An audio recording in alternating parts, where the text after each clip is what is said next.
JMS Recording Studio।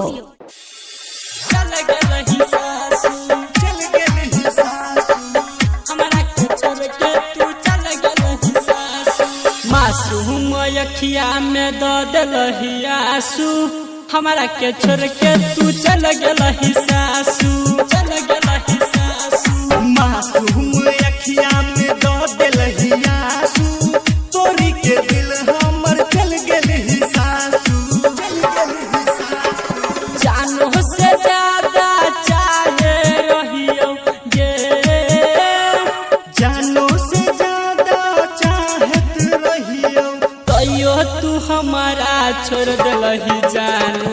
मासूम अखिया में दो दिलही आंसू, हमारा के छोड़ के तू चल गलही सासू, चल गलही सासू।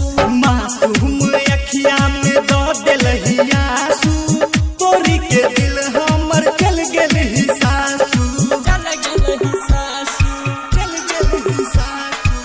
हमारा के छोड़ के तू चल गलही सासू, चल गलही सासू। JMS Recording Studio।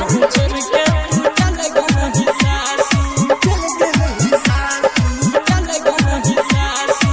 चल गलही सासू।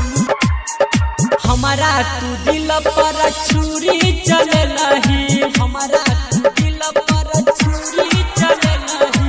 शादी रचा के जानी दूरी बनलही, हमारा तू दिल पर छुरी चललही।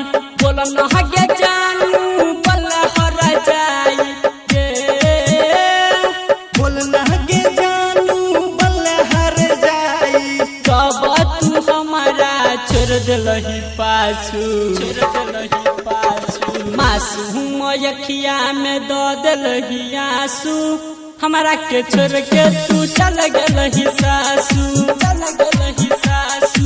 मासूम अखिया में दो दिलही आंसू, तोरी के दिल हमर चल गलही सासू, चल गलही सासू, चल गलही सासू। हमारा के छोड़ के तू चल गलही सासू, चल गलही सासू। JMS Recording Studio। छोड़ के तू चल गलही सासू, चल गलही सासू, चल गलही सासू। चल गलही सासू। तोरे चक्कर में पागल कहई जवाना, तोरे चक्कर में पागल कहई जवाना। जहिया से दिलही निकला गई न खाना, तोरे चक्कर में पागल कहई जवाना। राइटर रमेश छेलो गेलो भर, हाँ हाँ हाँ।